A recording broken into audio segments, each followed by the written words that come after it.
Chapter 36 of Wonder, titled High School. What I always loved most about middle school was that it was separate and different from home. I could go there and be Olivia Pullman, not Via, which is my name at home. Via was what they called me in elementary school, too.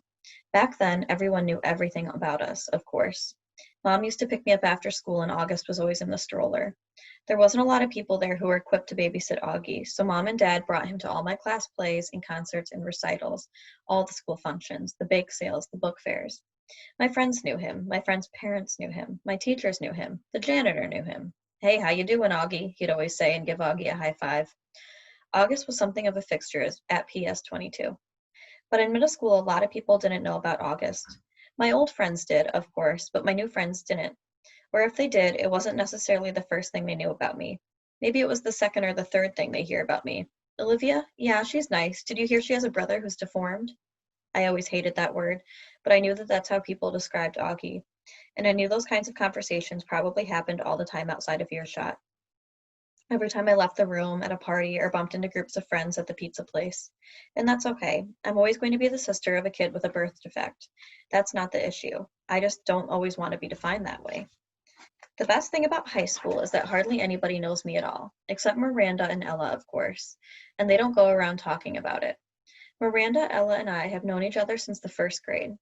What's so nice is that I've never had to explain things to one another. When I decided I wanted them to call me Olivia instead of Via, they just got it without me having to explain. They've known August since he was a baby. When we were little, our favorite thing to do was to play dress up with Augie, load him up with feather boas and big hats and Hannah Montana wigs. He used to love it, of course, and we thought he was adorably cute in his own way. Ella said he reminded her of E.T. She didn't say this to be mean, of course, though maybe it was a little mean. The truth is, there's a scene in the movie where Drew Barrymore dresses E.T. in a blonde wig, and that was a ringer for Augie in our Miley Cyrus heyday.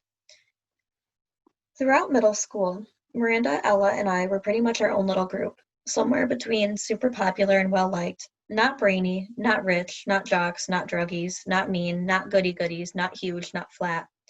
I don't know if the three of us found each other because we were so alike in so many ways, or that because we found each other, we've become alike in so many ways. We were so happy when we all got into Faulkner High School.